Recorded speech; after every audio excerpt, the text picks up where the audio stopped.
Assalamualaikum warahmatullahi wabarakatuh. Waalaikumsalam warahmatullahi wabarakatuh. Bismillahi walhamdulillah. Wassalatu wassalamu ala sayyidina Rasulillah wa ala alihi wa sahbihi wa mawalah. La hawla wa la quwwata illa billah, amma ba'du. Saudara-saudara kaum muslimin yang berbahagia, di dalam kehidupan ini kita senantiasa mengambil iktibar, contoh dan teladan dari orang-orang sebelum kita. Itu sebabnya kepada baginda Nabi kita Muhammad sallallahu alaihi wasallam Allah Subhanahu wa taala menjelaskan cerita para nabi sebelum beliau dalam ayat "Tsumma naqussu 'alaika min amba'ir rusuli ma nusabbitu bihi fu'adak." Demikianlah kami ceritakan kepadamu wahai Muhammad sebagian dari kisah para rasul-rasul sebelum kamu yang dengan itu akan memperkuat hatimu, meneguhkan keyakinanmu dan memantapkan pendirianmu. Inilah manfaatnya belajar dari sejarah. Jadi jangankan kita, baginda Nabi sendiri pun oleh Allah Subhanahu wa taala diceritakan sejarah para nabi sebelum beliau yang dimusuhi oleh umatnya, yang dicaci maki oleh kaumnya, yang terusir dari kampung halamannya, bahkan sampai ada yang terbunuh oleh umatnya. Itu seluruhnya merupakan iktibar manusabbitu bihi fu'adak, untuk memantapkan langkahmu, meneguhkan keyakinanmu dan menguatkan pendirianmu menghadapi perjuangan ini. Sehubungan dengan itu, pada pertemuan kali ini Al-Fakir ingin menyampaikan satu cuplikan kecil dari kehidupan seorang sahabat utama baginda Nabi, yaitu Sayyidina Umar ibn al-Khattab radhiyallahu anhu. Beliau adalah Umar bin Khattab bin Nufail bin Abdul Uzza dari suku Quraisy golongan Bani Adi. Perawakannya tinggi, kekar dan gagah, melambangkan sifatnya yang pemberani, tegas, dan tidak pernah kenal takut kepada siapapun. Sebelum mendapat hidayah, Umar bin Khattab termasuk orang yang berdiri di barisan orang-orang yang memusuhi umat Islam. Ia terperangkap dalam tradisi jahiliyah, di mana gemar berperang dan bermabuk-mabukan juga merupakan hal-hal yang pernah dilaksanakan dalam kehidupannya sebelum beliau masuk ke dalam agama Islam. Oleh karena itu, dalam kehidupan beragama, hidayah merupakan sesuatu yang penting. Bagaimanapun banyaknya dosa dan kesalahan yang telah dilakukan oleh seseorang, tidak seharusnya menyebabkan ia putus asa dari rahmah Allah. Sebaliknya, bagaimanapun banyak kebajikan dan kebaikan yang sudah dikerjakannya, tidak perlu membuat dia besar hati, puas, bangga, apalagi menjadi lalai karenanya. Sebab kita belum tahu akan bagaimana ujung perjalanan dari kehidupan kita ini. Saudara-saudara, kisahnya pun masuk Islam merupakan peristiwa yang menarik. Pada satu hari, dengan pedang terhunus, Umar bin Khattab menuju Darul Arqam, tempat di mana baginda Nabi biasa berkumpul dengan para sahabat. Melihat mukanya yang beringas, matanya yang nanar, orang sudah menyangka dan mengerti ini tentu akan terjadi pembunuhan. Dalam perjalanan menuju Darul Arqam, Umar bertemu dengan Nuaim bin Abdullah. Nuaim bertanya, "Ya Umar, mau kemana ente?" "Mau membunuh itu, si murtad itu," kata. "Si murtad yang mana?" Yang mana lagi? Itu yang memecah belah kita, yang menghina berhala-berhala kita, yang menjelek-jelekkan nenek moyang dan keturunan kita. Siapa lagi kalau bukan Muhammad? Kata Nuaim Umar, nggak salah, tidak salah lagi. Salah Umar. Salah kenapa? Apa kamu nggak malu? Kamu mau pergi membunuh Muhammad, sementara adikmu sendiri Fatimah, dia sudah termasuk salah seorang pengikut Muhammad. Mendengar ini, muka yang memang tadinya sudah marah dan merah, tambah jadi kelabu. Bukan main mangkelnya Umar bin Khattab. Orang lain dia musuhi, orang lain dia kejar-kejar. Ini malah adiknya sendiri menjadi pengikut dari baginda Nabi. Tidak jadi menuju Darul Arqam, dia berangkat ke rumah adiknya Fatimah. Adapun di rumah Fatimah sedang berkumpul Fatimah, suaminya Sa'id bin Zaid, dan seorang sahabat Habbab ibnul Arad. Mereka sedang membaca Quran. Waktu itu Quran belum lagi dijilid macam sekarang, jadi masih merupakan suhuf atau lembaran-lembaran tercecer saja. Ketuk pintu, ya tentu tidak assalamualaikum karena dia belum Islam. Tok tok tok. Siapa di luar? Umar. Mendengar suaranya saja, ini sahabat yang namanya Habbab ibnul Arad sudah lari ke belakang pintu. Sambil komat kamit baca doa mohon diselamatkan oleh Allah. Adapun Fatimah yang sedang memegang suhuf, lembaran tulisan Quran itu, menyembunyikan suhuf itu di belakang bajunya. Umar masuk. Fatimah, saya bang. Apa benar berita yang saya dengar? Berita apa itu bang? Bahwa kau sudah masuk Islam. Bang, andai kata Muhammad memang benar, bagaimana? Sudahlah, jangan belit-belit. Jawab saja, kau masuk Islam benar atau tidak? Ya. Saudara hadirin, begitu dikatakan iya, tangannya langsung melayang, menampar muka adiknya ini, sehingga mengalir darah dari hidungnya. Suaminya Sa'id bin Zaid yang mencoba melindungi istrinya, dipegang lehernya, dibanting, diduduki dadanya. Oh, ini jawara ini.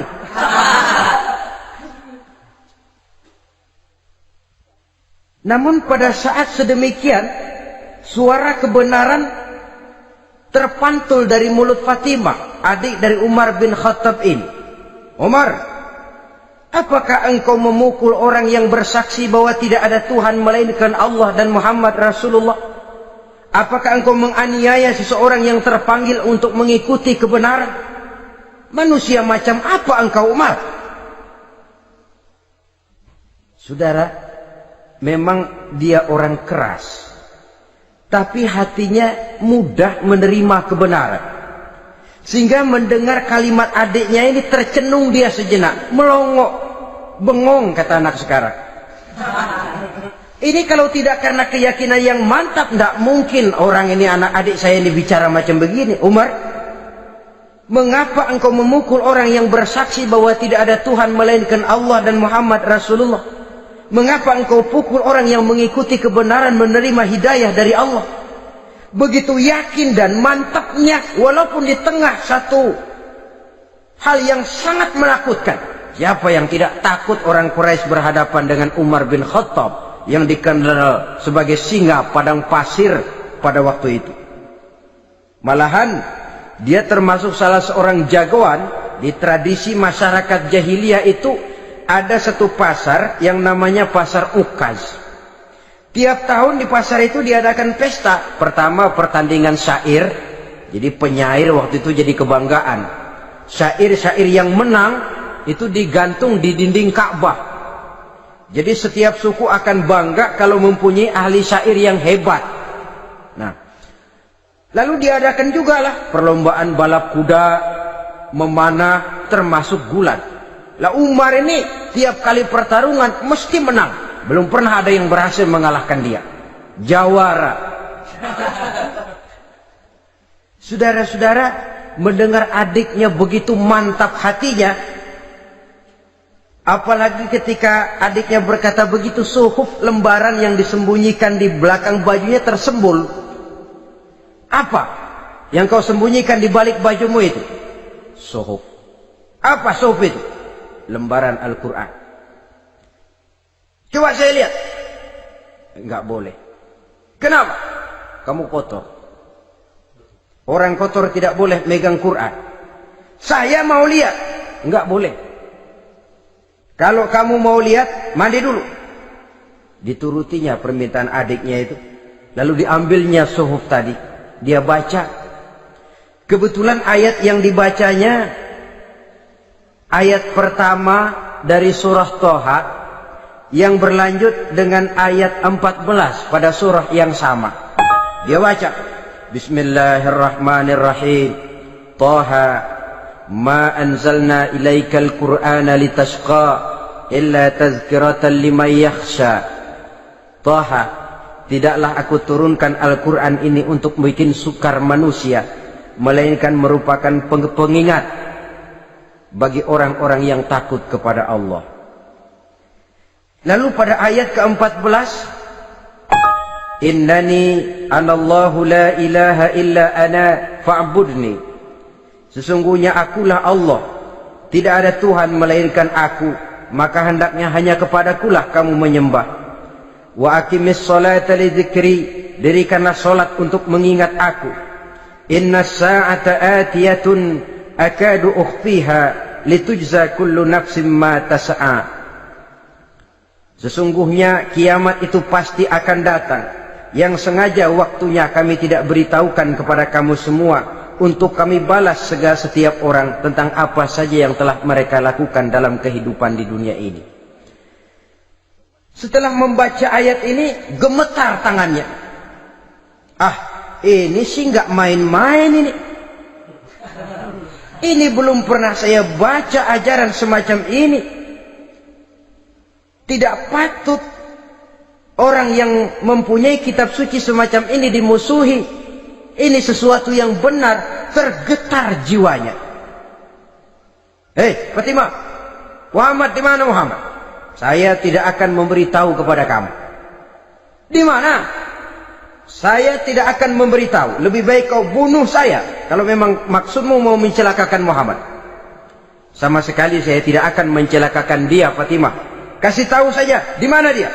Darul Arqam. Bergegas dia menuju Darul Arqam. Di dalam Nabi memang sedang kumpul dengan para sahabat.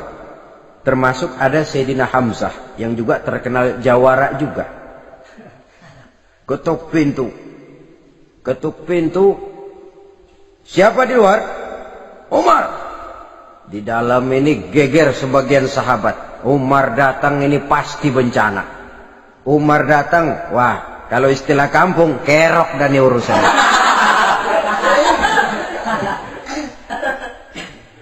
Tapi baginda Nabi menenangkan mereka. Tenang, mudah-mudahan ada hikmahnya. Sayyidina Hamzah tampil, bukakan dia pintu. Kalau niatnya baik, kita terima. Kalau niatnya tidak baik, saya paling depan.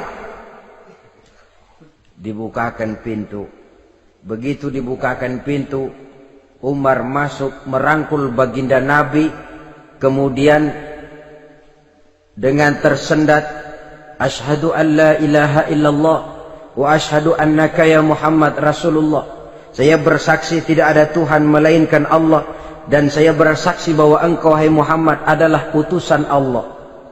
Sahabat takbir semua, Allahu Akbar, Allahu Akbar. Kegembiraan meliputi suasana ketika itu. Kenapa? Karena sebelumnya dikala Umar belum masuk Islam, dia merupakan ganjalan yang paling dikhawatirkan oleh umat Islam.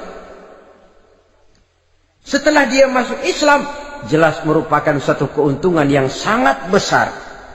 Dan dia tertarik kepada Islam bukan karena bujuk rayu orang, tidak karena diberikan harta, tidak karena diiming-iming oleh kedudukan tinggi, Tapi karena kebenaran, hidayah menembus hatinya melalui wasilah ayat dalam surah Thaha yang dibacanya melalui suhuf yang dipegang oleh adiknya tadi.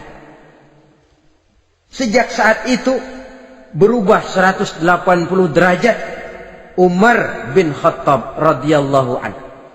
Tetapi tetap dengan sifatnya keras, tegas, dan tidak pernah kenal takut kepada siapapun. Cuma kalau sebelum Islam, dia kerasnya kepada Islam. Setelah dia masuk Islam, muter arah. Kepada siapapun yang memusuhi Islam, dia bersikap keras, tegas, dan tidak pernah kenal takut. Bahkan setelah beliau masuk Islam, satu hari ketika di Darul Arqam kumpul-kumpul, waktu itu Nabi belum berdakwah secara terbuka karena pengikut masih sedikit. Sayyidina Umar usul, "Ya Rasul, ada apa Umar? Alasna 'alal haq fi mamatina wa mahyana." Ya Rasul, bukankah kita ini berdiri di atas sesuatu yang benar? Bukankah mati kita, hidup kita untuk melaksanakan sesuatu yang benar? Bala ya Umar, betul Umar. Wallazi nafsi biyadih, innakum la'alal haq in muttum wa in hiyitum. Demi Allah Umar, kata Nabi, sesungguhnya kamu dan kita semua berdiri di atas kebenaran, hidup ataupun mati. Setelah mendapat jawaban begini, Umar masuk kepada tujuan pembicaraannya. Izan ya Rasul, fafimal ihtifal. Kalau memang begitu ya Rasul, kalau memang kita yakin kita berdiri di atas kebenaran, kita hidup karena kebenaran, kita mati pun memperjuangkan kebenaran, fafimal ikhtifa. Kenapa mesti ngumpet-ngumpet? Kenapa harus sembunyi-sembunyi? Wallazi ba'asaka bil haq, demi Allah ya Rasul, la takhrujanna wa la nakhrujanna ma'ak. Tuhan harus keluar menyampaikan Islam ini secara terbuka, dan kami akan mendampingi Tuhan dengan segenap jiwa dan raga. Sekali masuk Islam gak tanggung-tanggung. Yang kayak begini ini yang kita perlukan sekarang ini. Begitu masuk Islam, nggak tanggung seluruhnya, jiwa dan raganya masuk Islam. Beliau yang pertama kali mengajukan ide, kenapa harus dakwah sembunyi ya Rasul? Wong kita berdiri di atas kebenaran, memperjuangkan sesuatu yang hak. Kalau kita mati, kita pun mati membela kebenaran. Kenapa mesti fafimal ikhtifa? Kenapa harus sembunyi-sembunyi? Mulai sekarang mari keluar ya Rasul, saya akan dampingi Tuhan, nyawa taruhannya. Saudara hadirin yang saya hormati, selalu dia tempat-tempat yang pernah dia melaksanakan maksiat sebelum dia Islam, selalu dia kunjungi sampai dia berkata, tidak ada tempat yang pernah saya melakukan kesalahan sebelum saya Islam yang harus saya tutupi dengan kebajikan setelah saya Islam sekarang ini. Bahkan ada satu riwayat menjelaskan beliau itu yang tinggi badannya, kekar perawakannya, gemetar orang ngadepin dia. Tapi beliau sendiri sangat mudah gemetar kalau sudah mendengar ayat-ayat Allah. Sehingga ada satu riwayat menjelaskan Sayyidina Umar itu setelah masuk Islam, kalau sholat kadang-kadang bila menoleh ke kanan beliau senyum, bila menoleh ke kiri beliau menangis berurai air mata. Ada orang bertanya, ya Umar, kenapa menengok ke kanan kau senyum, ke kiri kau menangis? Itulah kalau saya ingat jahilnya saya sebelum Islam. Adapun bila saya menoleh ke arah sebelah kanan saya tersenyum, teringat betapa dulu saya membuat berhala dari korma. Saya tumpuk-tumpuk, saya susun begitu.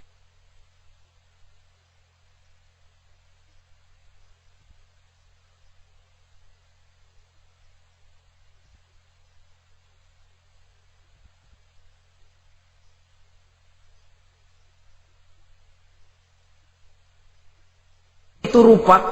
Setelah saya sembah, saya makan itu korma. Gagah betul saya waktu itu, sampai Tuhan pun saya makan. Adapun kalau saya menoleh ke kiri, teringat putri kesayangan saya yang terbawa oleh tradisi jahiliyah, takut menanggung aib, merasa malu mempunyai anak perempuan, sampai dia terkubur hidup-hidup. Berurai air mata saya mengingat semua itu. Padahal Nabi sudah memberikan jaminan. Sebab saudara, jangan lupa, orang kafir masuk Islam, dalam Islam itu dihitung dari bayi lagi. Dari nol, itulah untungnya. Jadi misalnya sudah 60 tahun, dari kecil sampai 60 tahun kafir. Umur 61 masuk Islam. Nah, sejak umur 61 itulah yang dihisab oleh Allah. 60 tahun ke bawah gratis bersih pemutihan. Istimewa betul. Tapi jangan lalu diniatin, gua kafir aja. Nanti sudah tua-tua mau giliran mati baru Islam. Nah, itu diniatin lain. Ini yang karena faktor hidayah, saudara-saudara. Nah, cintanya kepada baginda Nabi luar biasa. Dalam setiap pertempuran beliau selalu di front terdepan. Bahkan demikian cintanya sampai ketika hari di mana baginda Nabi wafat, saudara-saudara. Disampaikan berita wafat Nabi kepada Umar ini. Ya Umar, baginda Nabi sudah wafat. Kamu ngomong apa? Baginda Nabi sudah wafat. Bukan sedih, nyabut pedang, keluar matanya melotot. Siapa yang bilang Muhammad mati, saya tabas batang lehernya. Begitu cintanya beliau kepada baginda Nabi, sampai-sampai nggak menerima kalau Nabi wafat. Taruhlah nggak bisa mati bersamaan, bolehlah mati beriring-iring saja barangkali maksudnya. Saudara-saudara, cabut pedang, kelayaban kemana-mana. Ayo, siapa ngomong Muhammad mati, saya tabas batang lehernya. Sampai bertemu dengan Sayyidina Umar, Sayyidina Abu Bakar. Di tempat orang banyak, Sayyidina Abu Bakar yang bijaksana ini pidato. Ayuhan nas, man kana ya'budu Muhammadan fa inna Muhammadan qad mata wa man kana ya'budu Allah fa inna Allah hayyun la yamut. Wahai manusia, barang siapa yang menyembah Muhammad, maka Muhammad sudah mati. Tetapi barang siapa yang menyembah Allah, Allah akan hidup selamanya dan tidak akan pernah mati.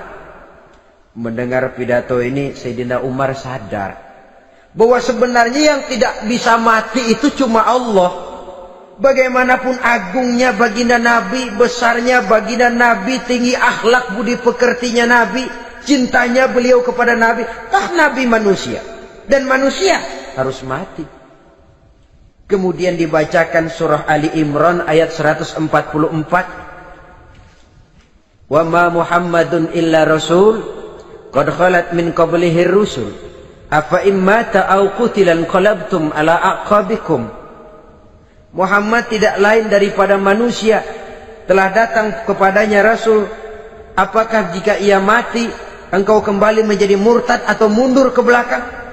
Mendengar ayat ini dibacakan, Sayyidina Umar sadar, berurai air matanya, menangis dalam kesedihannya. Ini cintanya yang demikian tinggi kepada baginda Rasulullah sallallahu alaihi wasallam.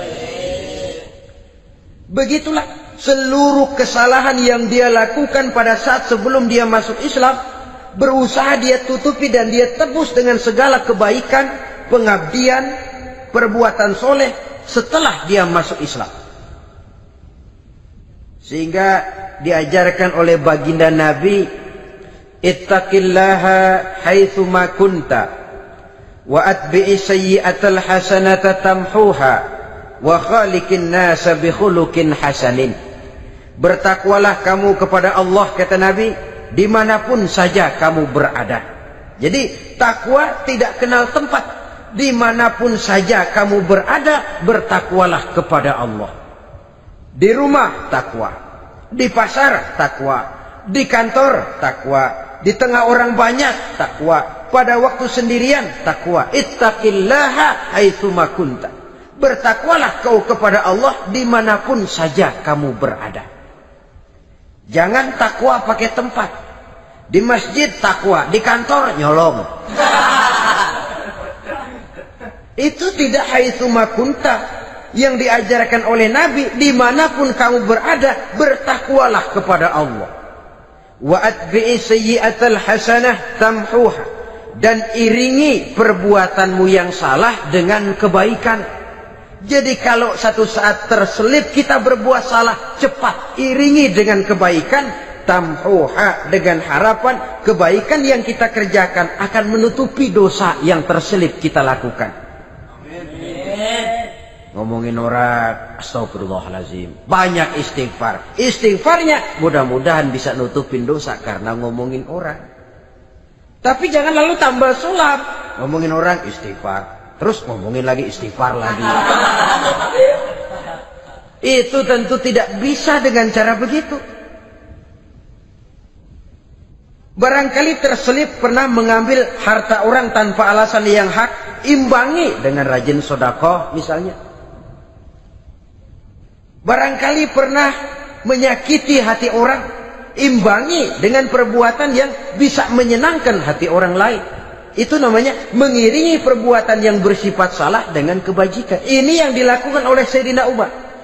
Setiap pelosok hampir dia datangi. Tempat-tempat di mana dia pernah melakukan kesalahan sebelum Islam, di sana dia tegakkan kebajikan dan kebaikan. Kegagahannya, keperkasaannya, keberaniannya sepenuhnya bulat-bulat sudah diwakafkan untuk kepentingan Islam. Saudara hadirin yang saya hormati, diperlukan orang-orang yang punya keberanian macam Sayyidina Umar. Berani karena panggilan hidayah, bukan berani babi. Babi berani juga babi, cuman nyeruduk. Artinya berani yang tanpa pertimbangan. Berani yang tanpa pertimbangan pada akhirnya akan menyulitkan kita sendiri. Beliau gagah, beliau berani, beliau punya kekuatan, beliau punya wewenang, dan itu dimanfaatkannya untuk menjadi backing baginda Nabi kita Muhammad sallallahu alaihi wasallam. La takhrujanna wa la nakhrujanna ma'ak ya Rasul. Rasul, keluar, sampaikan dakwah secara terbuka. Saya akan mendampingi Tuhan. Jika ada yang ganggu Tuhan, saya paling depan. Backing yang mendampingi Rasul untuk menyampaikan risalah Islamiyah ini. Saudara hadirin yang saya hormati, wa khaliqin nasa bi khuluqin hasanin, kata Nabi. Dan pergaulilah manusia dengan akhlak yang baik, karena dengan ini kau bisa mengambil hati orang. Dalam hadis lain katakan, innakum la tas'una an-nasa bi amwalikum walakin yas'uhum minkum bastul wajhi wa husnul khuluq. Kamu tidak akan bisa menyenangkan orang banyak dengan hartamu, tapi kamu bisa ambil hati mereka dengan budi pekerti yang luhur dan muka yang manis. Dengan harta belum tentu kita bisa menyenangkan semua orang. Tapi budi pekerti yang luhur, muka yang manis, itu yang akan bisa membuat kau menyenangkan orang banyak.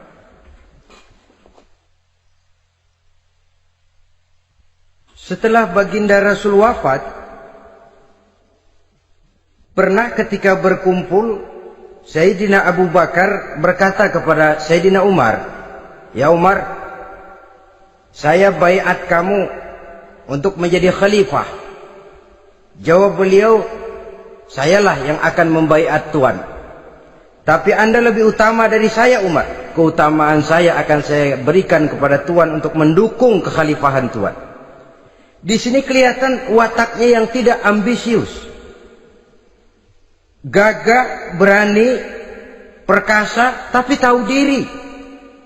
Enggak nyelonong. Tidak menggunakan kekuasaannya, kegagahannya untuk maksud yang sewenang-wenang. Oleh karena itu setelah Sayyidina Abu Bakar wafat, beliau dilantik menjadi khalifah, keluarlah pidatonya yang terkenal. Ayuhan nas, inni qad wullitu alaikum walastu bi khairikum. Hai manusia, aku telah dipilih menjadi pemimpin kamu. padahal aku bukanlah orang yang terbaik di antara kamu. Kalau tidaklah karena aku melihat keutamaan, keteguhan yang dapat melindungi kalian, berat rasanya aku memikul amanah ini. Sebab apa? Alangkah beratnya menunggu datangnya perhitungan di akhirat nanti terhadap Umar. Ini yang jadi motifnya memegang jabatan khalifah. Sungguh berat bagi Umar menunggu datangnya saat perhitungan. Sehingga seolah-olah kalau bisalah jadi Umar bin Khattab saja, jangan jadi khalifah kalau bisa. Tapi moya umat sudah kadang memilih. Sehingga benar kalau dalam satu hadis Nabi pernah mengajarkan jangan memberikan satu jabatan kepada orang yang memintanya. Sebab orang kalau sudah minta jabatan, apalagi pakai jilat-jilat, pakai upeti-upeti, tentu ada tendensinya.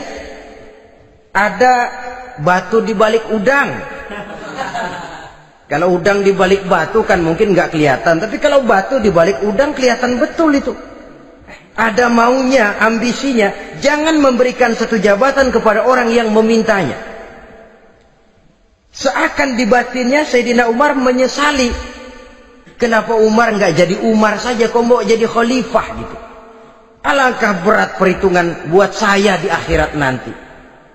Nah, setelah jadi khalifah, sebagai satu i'tibar, saya akan mencoba mengemukakan beberapa sifatnya yang menonjol untuk pelajaran buat kita semua. Pertama, sikapnya terhadap keluarganya setelah beliau menjadi khalifah. Kedudukan sebagai keluarga Umar bin Khattab bukan merupakan kedudukan istimewa. Itu ditanamkan betul kepada keluarganya. Jangan karena bapakmu khalifah, lalu mentang-mentang anak khalifah kau merasa dapat fasilitas, merasa bisa berbuat semau-maumu. Kau harus punya tanggung jawab dan beban moral, memberikan contoh yang lebih baik kepada rakyat. Ini yang ditekankan kepada keluarganya. Kalau beliau mau mengeluarkan undang-undang, undang-undang itu lebih dahulu dibicarakan di tengah keluarganya, kumpul anak-anaknya. Ini akan ada undang-undang begini. Siapa di antara kalian mau mentaati, persilakan. Yang tidak pun persilakan. Tapi saya ingatkan, kalau ada dari keluarga Umar yang melanggar peraturan yang saya keluarkan ini, saya akan menghukumnya 2 kali lipat karena dia keluarga saya. Menghukumnya 2 kali lipat karena dia keluarga saya. Jadi bukan mentang-mentang anak babe lalu kebal hukum. Tidak. Siapa yang di antara kalian melanggar peraturan ini, akan aku kenakan hukuman 2 kali lipat karena dia keluargaku. Nah, saudara hadirin yang saya hormati, lalu berwibawa, dijaga betul keluarganya. Suatu hari beliau datang ke rumah putranya Abdullah bin Umar. Ketika masuk dilihatnya Abdullah bin Umar sedang makan daging. Makan daging. Merah muka Umar. Mentang-mentang anak khalifah ya. Mentang-mentang anak Amirul Mukminin ya, kamu makan daging. Lihat tuh rakyat kita masih banyak yang kelaparan, makan daging, makan roti keras. Padahal itu halal. Sesuatu yang diperoleh dengan usahanya sendiri. Tetapi begitu hati-hatinya Umar untuk menjaga pandangan orang. Keluarga khalifah merupakan beban moral sebab akan dijadikan contoh oleh rakyatnya. Mentang-mentang anak khalifah ya makan daging. Lihat tuh rakyat, roti keras digarotin. Lain saat beliau pergi ke satu pasar. Di situ dilihat ada sapi gemuk-gemuk. Tempat lain sapinya kurus-kurus. Tanya, ini yang gemuk-gemuk sapi siapa? Sapi Abdullah bin Umar. Sapi anaknya. Panggil Abdullah bin Umar, suruh sini. Datang anaknya itu. Abdullah bin Umar, bagaimana ceritanya sampai ini? Begini, Bapak. Dahulu itu dengan uang saya beli sapi kurus-kurus. Lalu saya rawat Saya berikan upah orang untuk merawat sapi-sapi itu. Sampai sekarang dia menjadi gemuk. Akan saya jual dan keuntungannya tentu sesuatu yang halal. Subhanallah, kata Umar. Kau ini anak Amirul Mukminin. Jual sapimu. Ambil modalnya, untungnya, masukkan Baitul Mal untuk urus kepentingan orang Islam. Dia nggak mau anaknya terlibat bisnis, dompleng kekuasaan ayahnya. Karena mentang-mentang anak khalifah lalu segala macam bisnis lancar. Orang takut karena apa? Anak babe. Ada lagi. Pada waktu pembagian harta ghanimah, putri beliau yang namanya Hafsah, ini adalah istri baginda Nabi, meminta bagian. Kaum kerabat ayah, ini kerabat khalifah, kitalah dulu kerabat. Kalau kau kerabatku, maka jatahmu nanti dari ayahmu. Harta ini masih lebih banyak dibutuhkan oleh orang-orang Islam. Nanti belakangan, kalau ada sisanya. Belakangan kalau ada sisanya. La haula wala quwata illa billah.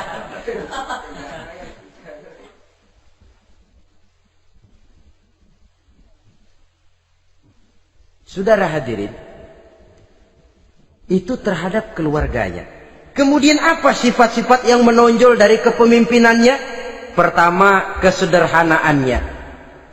Beliaulah satu-satunya khalifah, Amirul Mukminin, setingkat presiden kalau sekarang, yang punya jubah cuma 2 dan 1 pun punya anaknya.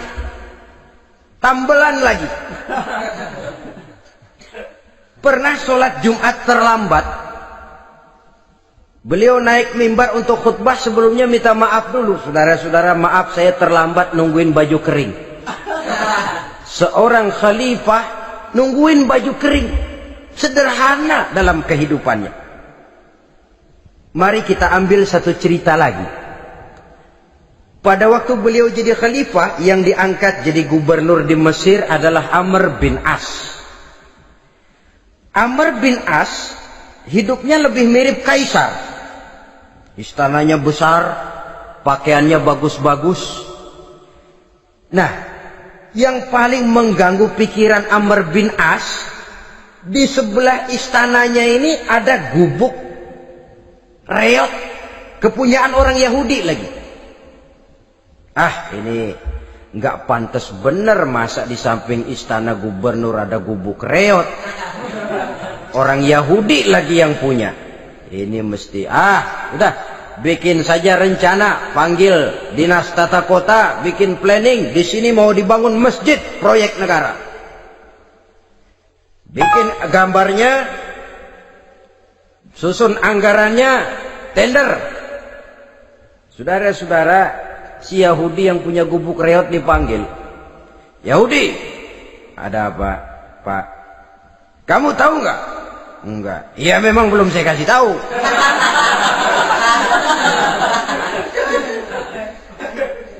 Ada apa, Pak? Itu kamu punya gubuk. Tahu? Kena proyek. Proyek apa, Pak? Kami mau bangun masjid besar di situ. Dan tidak sesuai ada gubuk reot di samping tempat gubernur.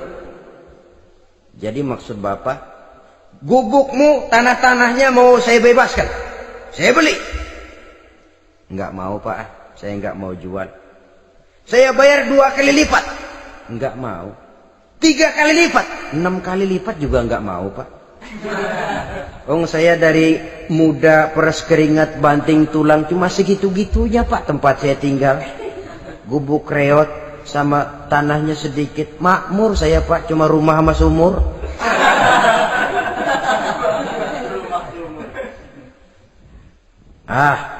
Ini Yahudi kelewatan juga. Akhirnya turun perintah, sudah, kalau dia nggak mau dibebaskan, gusur saja, tarik, ambil bulldozer. Digusur. Yahudi ini berurai air matanya.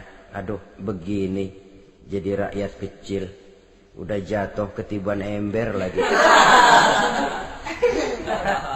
Tapi pikir-pikir Amr bin As kan bukan yang paling atas. Dia kan cuma pejabat, masih ada atasannya lagi. Lapor lapor. Yahudi ini berangkat ke Madinah. Bayangkan dari Mesir ke Madinah. Jalan. Di sepanjang jalan dia pikir membanding-banding. Kalau gubernurnya saja istananya begitu mewah, apalagi khalifahnya. Kalau gubernurnya galak main gusur, apalagi khalifahnya. Dan saya bukan orang Islam, apa dia lemin ngadu? Apa dapat tanggapan? Berangkat dia sambil harap-harap cemas. Sampai di pintu kota Madinah, dia temui orang lagi tidur di bawah pohon korma. Selamat siang Pak. Ada apa? Pak. Apa? Mau lapor. Lapor apa? Bapak tahu Khalifah Umar bin Khattab? Tahu? Istananya di mana Pak? Istananya di atas lumpur. Di atas lumpur. Di atas lumpur. Pengawalnya banyak Pak. Banyak. Siapa Pak? Yatim piatu, janda-janda tua, orang-orang miskin, orang-orang lemah, itu pengawalnya. Pakaian kebesarannya apa sutra apa Pak? Pakaian kebesarannya malu dan takwa. Saya nggak ngerti Pak. Itulah Umar bin Khattab. Lalu orangnya sekarang di mana Pak? Di depan ente. Rupanya yang dia tanya itulah orangnya. Gemeter Yahudi ini, keringat bercucuran. Coba, istananya di atas lumpur. Sebab beliau berprinsip, bagaimana saya bisa menghayati nasib rakyat kalau saya tidak merasakan apa yang mereka rasakan? Bagaimana saya nggak bisa tahu sakitnya lapar kalau saya belum pernah kelaparan? Itu prinsipnya. Istananya di atas lumpur. Para pengawalnya yatim piatu, janda-janda tua, orang-orang miskin, orang-orang lemah dan tidak mampu. Dan pakaian kebesarannya malu dan takwa. Kamu dari mana? Dari Mesir Pak. Ada apa? Mau laporan gubernur Bapak di Mesir yang namanya Amr bin As. Kenapa? Main gusur aja Pak. Ceritanya, iya dia mau bangun masjid. Kebetulan di areal itu saya punya tanah sama gubuk segitu-gitunya.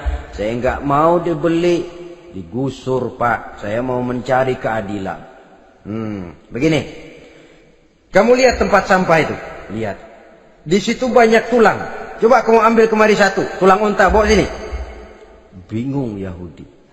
Pak, saya kemari mau cari keadilan. Kalau tulang mah di Mesir juga banyak Pak.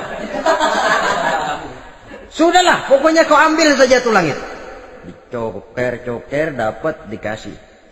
Tulang itu digaris lurus oleh Sidina Umar dengan ujung pedang. Red. Nah, nih, kau bawa kepada Amr bin As. Makin bingung itu Yahudi. Suruh bawa tulang cuman digaris. Nanti saya ngomong apa Pak? Sudahlah, kasih saja. Pulang dia. Sampai di Mesir. Tuan Gubernur, ada apa? Saya baru menghadap khalifah. Kemudian beliau sampaikan ini, dikasih tulang. Amr bin As melihat tulang ada goresan lurus dengan ujung pedang, gemetar. Badannya keluar keringat dingin. Panggil kepala proyek. Proyek batal. Masjid nggak jadi didiriin. Itu gubuk Yahudi diriin lagi. Ini Yahudi makin bengong. Ini gubernur dapat tulang doang segitu takutnya.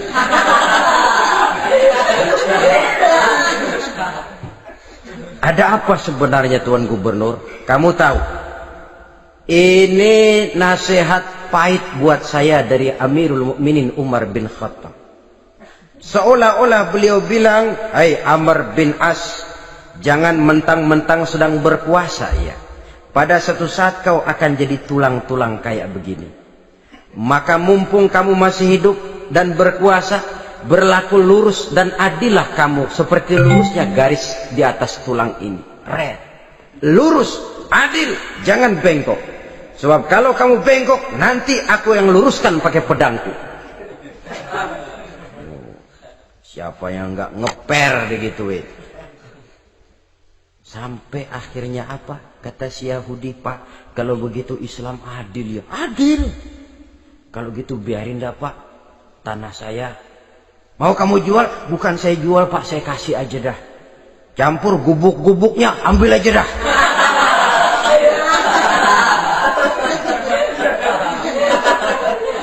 Masuk Islam si Yahudi ini oleh karena keadilan dari Umar bin Khattab. Begitulah kesederhanaan hidupnya.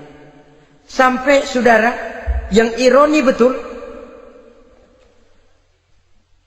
pernah Utsman bin Affan, Ali bin Abi Thalib, Thalhah dan Zubair kumpul mendengar berita bahwa Sayyidina Umar ini punya hutang. Bayangkan, seorang khalifah untuk melangsungkan hidupnya sampai punya hutang. Padahal Baitul Mal di bawah kekuasaannya. Berunding Utsman, Ali, Thalhah, Zubair. Kalau kita langsung ngomong sama Umar nggak enak dong, dia nggak bakalan terima. Lewat putrinya aja, Hafsah. Baik. Hafsah ngomong sama Umar, Abah, kenapa? Bagaimana kalau honor Abah ditambah, ditingkatkan supaya hutang bisa ketutup? Hafsah, saya Abah. Siapa yang nyuruh kamu ngomong begitu? Enggak ada. Ada. Saya tahu ada ini. Kalau enggak ada, kamu enggak mungkin ngomong begitu. Tapi orangnya kalau saya tuntut, mereka mungkin enggak mau. Sekarang saya mau tanya Hafsah, kau kan istri Rasul, betul? Nah, saya mau tanya, suamimu makanannya apa? Daging? Bukan. Roti. Tempat tidurnya kasur empuk? Bukan. Kain kasar yang kalau musim panas kami bentangkan, kalau musim dingin separuh buat tidur, separuh buat selimut. Pakaian yang dibelikan untukmu berapa banyaknya? Cuma 2. Nah, itu guru saya, orang yang paling saya cintai, dan itu yang saya ikuti. Bahkan setelah beliau wafat, Sayyidina Umar ini hutangnya ditanggungkan kepada anaknya Abdullah bin Umar, dan itu pun dilunasi dengan menjual rumahnya, sehingga rumahnya itu disebut Darul Qadha, rumah bayar hutang. Begitu kesederhanaannya. Jadi nggak pakai aji mumpung jadi khalifah lalu kayak ikan gurita, tangan yang mana aja megang. Itu kan mental monyet.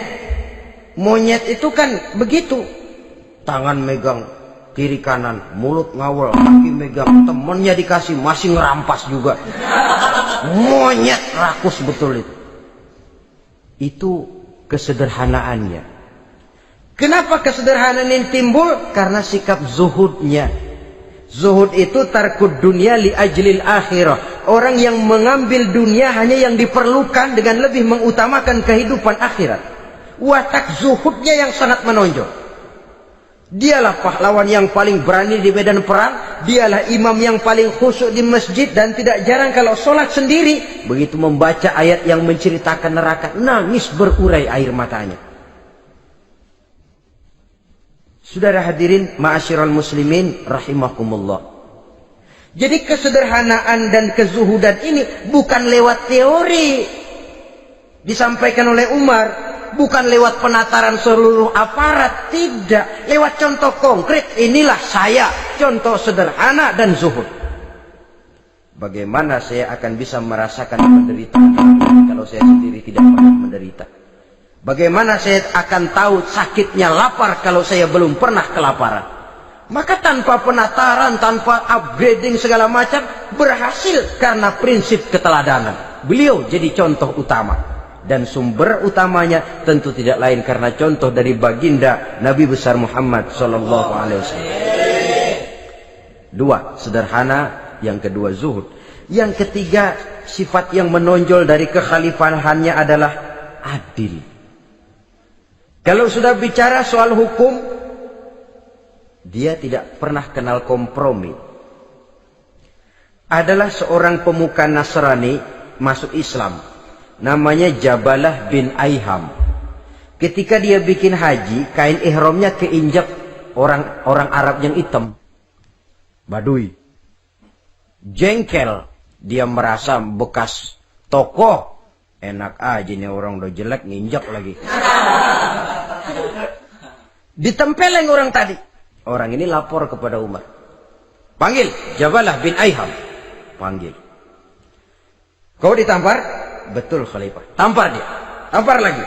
Dipukul orang itu. Di depan Sayyidina Umar. Jadi tidak karena kau ini bekas kepala suku, kau ini bekas orang terhormat, lalu ada kebijaksanaan yang tidak bijaksana. Kebijaksanaan yang akhirnya jadi tidak bijaksana. Dan itu memang sudah dimulai dengan memblokir keluarganya. Tidak satu keluarganya pun yang boleh mempunyai perasaan bahwa menjadi keluarga khalifah merupakan fasilitas dan keuntungan. Kau jangan makan di atas punggungku. Kau jangan menikmati fasilitas di atas keringatku. Dan tidak ada keinginan mewariskan jabatan khalifah kepada anak-anaknya. Pernah beliau musyawarah, saya bingung, kenapa khalifah? Gubernur Kufah ini sulit nyari orang. Diangkat yang lemah, rakyat ngeluh. Diangkat yang keras, rakyat juga ngeluh. Ada calon khalifah. Kalau ini mah nggak salah lagi nih buat gubernur Kufah. Siapa? Abdullah bin Umar. Anak beliau sendiri. Melotot matanya. Jangan macam-macam kau. Cukup satu orang Umar memegang jabatan ini. Kalau berhasil, kami keluarga Umar sudah merasakannya. Kalau gagal, cukup kegagalan seorang Umar. Tidak berusaha mengorbitkan anaknya, wah anak babe diangkat jadi ano. Tidak, malah diblokir. Cari yang lain. Tapi Abdullah bin Umar cukup syarat ya khalifah. Dia orang bertakwa dan soleh. Yang takwa dan soleh bukan cuma anak Umar. Anak orang lain juga banyak yang takwa dan soleh. Itu prinsipnya. Sehingga ketegasannya ini membuat orang jadi sungkan. Dan tidak seorang pun berani kirim-kirim upeti hadiah. Pernah itu ada pejabat dari Azerbaijan kirim makanan. Kue, mending apa? Kue. Gitu dicicipi enak. Enak juga ya kue ini. Enak khalifah. Ini di sana apa makan rakyat biasa? Bukan. Ini makanan orang-orang fit. Nah, dibungkus lagi itu kue. Dibungkus. Ontamu mana? Di luar. Ambil, bawa pulang, serahkan lagi kepada gubernur di sana, kasih tahu salam dari Umar bin Khattab. Kenyangkan dulu rakyat dengan makanan seperti ini. Kita belakangan. Jadi kalau rakyat lapar, saya orang pertama yang akan merasakan kelaparan. Tapi kalau rakyat makmur, biarlah saya menjadi orang terakhir yang kenyang. Kan bagus prinsip itu. Jikalau rakyat kelaparan, saya akan jadi orang pertama yang merasakan lapar. Tapi kalau rakyat makmur, biar saya jadi orang terakhir yang kenyang. Jangan dibalik. Pada saat rakyat kelaparan, dia kekenyangan. Dan selanjutnya, sikap keadilannya ini, saudara-saudara, menyebabkan hukum lalu jadi berwibawa. Pernah beliau jalan-jalan di lorong kota Madinah. Di tempat yang namanya Harah bersama Aslam. Ada ibu-ibu, anaknya nangis. Lapar ma. Sabar, dikit lagi matang katanya. Emang tuh ibu lagi ngerebus. Bunyi, air ngegulak. Luguk. Umar lihati dari jauh. Belum juga matang. Nih anak dari nangis, lapar, sampai capek nangis, sampai tidur. Anak tidur, Umar samperin, Bu, emang masak apa sih kok nggak bisa matang? Saya nggak masak apa-apa tuan. Itu pating kerubuk apa? Ketika dibuka ya cuma air saja. Subhanallah, ibu sudah ngebohongi anak ibu sendiri. Habis harus bagaimana tuan? Saya sudah nggak punya makanan untuk dimasak. Sementara perut nggak kenal kompromi. Jalan satu-satunya, ya terpaksa anak saya bohongi. Saya bilang sebentar lagi matang, sampai dia tidur sekarang ini. Memangnya Khalifah Umar gimana sih ngurusi rakyat? Subhanallah, dia orang zalim. Dia yang memegang urusan kami, tapi dia nggak tahu nasib saya. Anak kelaparan, keluarga terlantar. Oh begitu. Iya, zalim betul Umar bin Khattab itu. Kalau begitu ibu tunggu sebentar. Dia pulang bersama Aslam menuju Baitul Mal. Dia ambil tepung 1 karung, dipikul sendiri. Dipikul sendiri. Kata Aslam, ya Khalifah, biar saya yang bawa. Jangan. Kenapa Khalifah? Apa kau kira kau sanggup mikul dosa saya di akhirat nanti? Biar saya yang mikul sendiri. Dia bawa ke tempat tuh ibu-ibu. Dia masakin sendiri. Nah bu, sudah matang, persilakan masak. Makan. Alhamdulillah Tuan.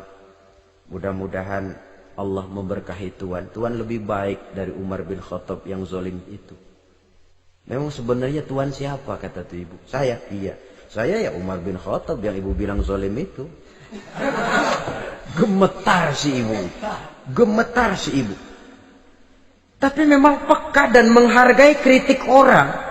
Tidak membungkam setiap orang yang nadanya sumbang atau berbeda. Kadang beliau berkata, saya khawatir karena orang terlalu segan dengan saya, lalu nggak ada yang berani negor kalau saya salah. Kan begitu biasanya. Karena sudah terlalu segan, lalu semuanya orang mau diaminin saja. Asal dibilang nggak benar, marah, jengkel. Lalu disingkirin, maunya diiyain, inggih kula nuwun. Oke bos. Beliau bilang, saya khawatir kalau tidak ada orang yang mau menegur kesalahan saya jika saya terlanjur nanti. Tahu-tahu muncul orang, demi Allah, saya akan menegur Tuan dengan pedang saya ini. Cerah mukanya, senyum bibirnya, alhamdulillah, anak muda, saya memerlukan orang macam kau. Yang berani berkata iya terhadap yang benar dan tidak terhadap yang tidak benar, apa dan bagaimanapun resikonya. Di sini kelihatan sikap beliau menghadapi orang yang berbeda pendapat. Keadilan, keberanian dan ketegasan, cepat menerima kebenaran merupakan serentetan dari sifat-sifat utama beliau sejak masuk Islam sampai menjadi khalifah yang kedua. Bahkan dengan jasa beliau, Islam kemudian tersebar, menembus dinding Jazirah Arabia, memasuki Bizantium dan Persia, sehingga beliau juga dikenal sebagai periode Al-Futuhat Al-Islamiyah. Nah, saudara-saudara, inilah cuplikan kecil dari kehidupan seorang agung dan besar yang memang sangat terbatas kata-kata untuk melukiskan kebesaran itu. Namun yang secuplik ini mudah-mudahan menjadi sumbangan moral dalam rangka kita memperbaiki diri menuju kehidupan yang lebih baik. Terima kasih banyak atas segala perhatian. Mohon maaf atas segala kekurangan. Usikum wa nafsi bitaqwallah. Wassalamualaikum warahmatullahi wabarakatuh.